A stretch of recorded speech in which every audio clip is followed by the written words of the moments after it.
we got a proposal from the league, which was a slap in the face.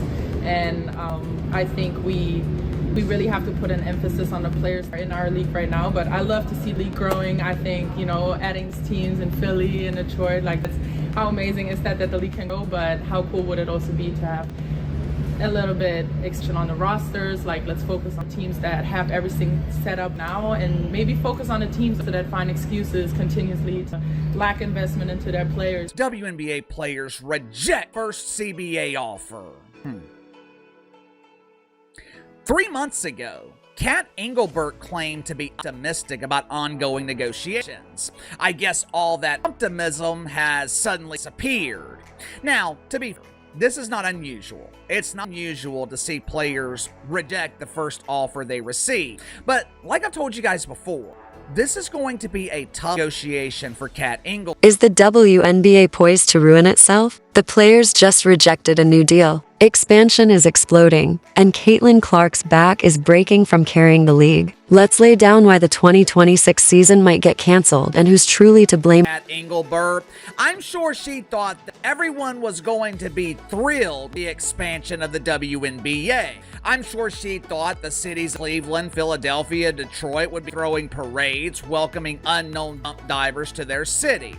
I'm sure she thought WNBA players would be doing something that they have never done before, not complaining.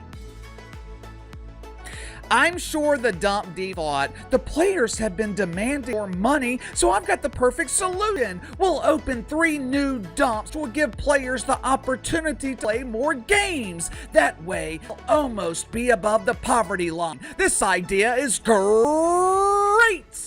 .so. Let's start with what blew everything apart. The WNBA issued the players' union a proposal, their first pitch for the next collective bargaining agreement. Sounds natural, right? But Phoenix Mercury star Satu Sabally didn't hold back. She termed it a slap in the face. Now, let's be real. That's not just frustration. That's fire. That's players feeling humiliated, feeling neglected. And oh, keep in mind the suggestion came shortly after the league triumphantly announced expansion. Franchises in Philly, Detroit, and the Bay Area. The WNBA was celebrating. Players, not so much. Sabally's statements weren't only about money. She made it plain players want additional roster spaces, better facilities, and real investment in existing teams. She's not wrong. A number of franchises are still running on 10-day contracts, hardship deals, and congested benches. And now we're adding 3 new teams. So the question is this: is the league developing too fast without taking care of its foundation? Or are players biting the hand that's finally feeding them? Want to know how hazardous this situation is? Look at what occurred to Major League Baseball in 1994. The season was going fantastically. Fans were excited. Teams were competitive. Then, bam, labor strike. The postseason was canceled. No World Series, just silence. And supporters were outraged. It took baseball years to recover, and only because of the steroid-fueled home run chase between McGwire and Sosa. Now imagine that happening to the WNBA. Except here's the problem. Baseball has 100 years of tradition, generations of fans, and emotional loyalty. The WNBA, it's not there yet. Let's be honest. It's only starting to acquire momentum, and most of that is built on one individual, Caitlin Clark. If the WNBA goes on strike, there's no guarantee the audience comes back, no guarantee networks stick around, and no historical history to fall back on.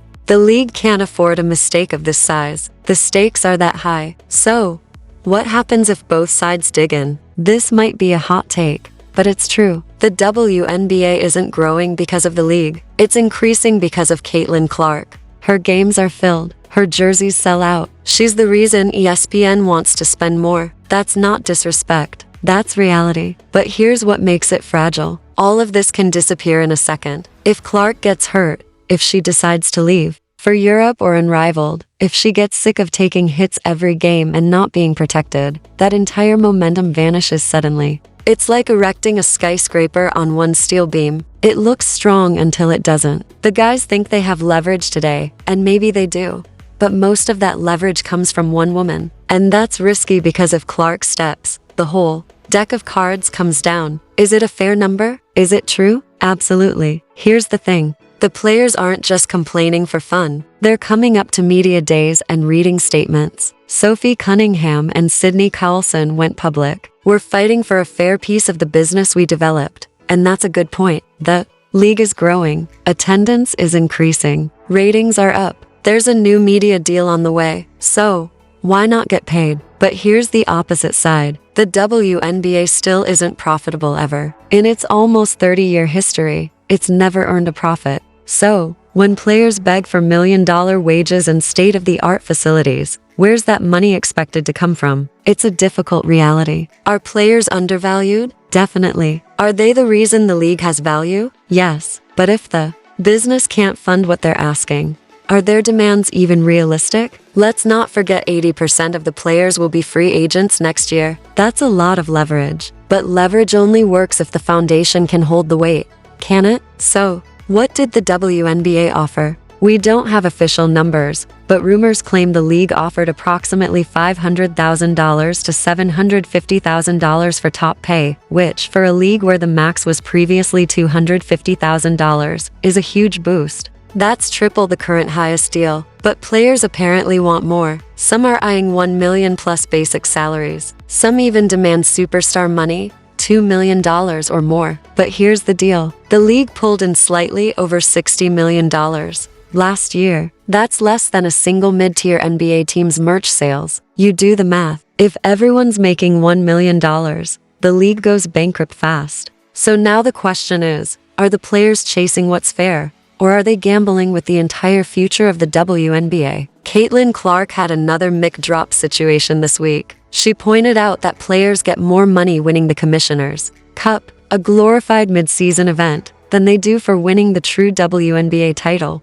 Let that sink in. You win the whole league, and you collect $11,356. Win a side cup tournament, and you receive $30,000. That's like getting paid more for winning a raffle than an Olympic gold medal. Clark isn't just playing basketball. She's calling out the system, and she's right. If you want players to take the league seriously, start by showing you appreciate its biggest reward. If that's broken, what else is? 3 new teams. That implies 3 new cities, 45 more players, more coaches, staff, venues, travel fees, and, oh yeah, charter flights for everybody now. Sounds like progress, right? Except we still have teams struggling with practice gyms and locker rooms. We still have players staying in second-class accommodations. We still have clubs that can't even guarantee minutes for healthy, skilled players because the rosters are so short. The WNBA added 12 games to the season in just 4 years. It wants to go to 50 or 60 games. Are players ready for that? Is it the infrastructure? This isn't a sprint. It's a marathon. And if you go off too fast,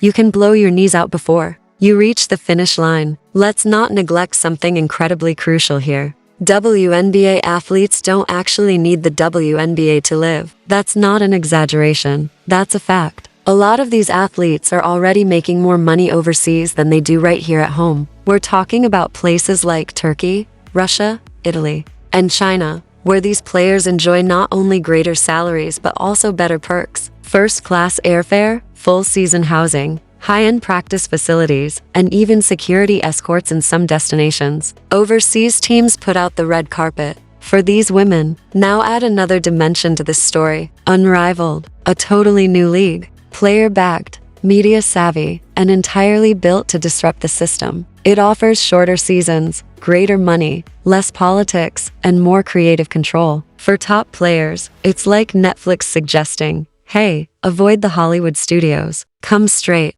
to us, and we'll pay you top dollar. So here's the reality. If this new CBA collapses, stepping away from the WNBA isn't just a bluff. It's a true strategic possibility, and it's already happening on a tiny basis. Players are testing different leagues. They're talking. They're watching. Let's get honest. Not every WNBA player is worth $1 million.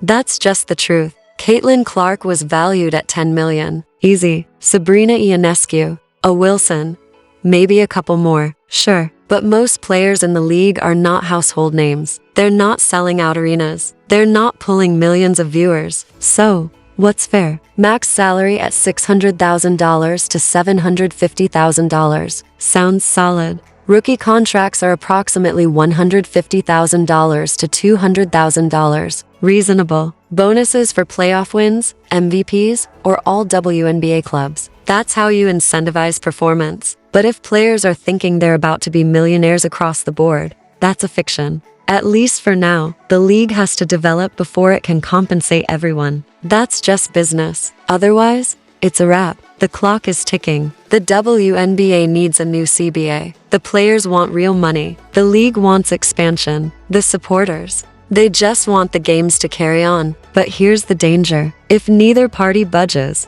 the 2026 season could be canceled. That's not drama. That's reality. And if that happens, everything Caitlin Clark built this year gets wiped away. No games, no progress, no future. We've seen it happen before, and the WNBA doesn't have MLB's history or fan base to soften the fall. This might be the most crucial negotiation in league history. So, what do you think? Are the players right to fight for more? Or are they poised to slay the golden goose? Let us know in the comments. Like, subscribe, and don't forget the future of the WNBA might just be hanging on a thread.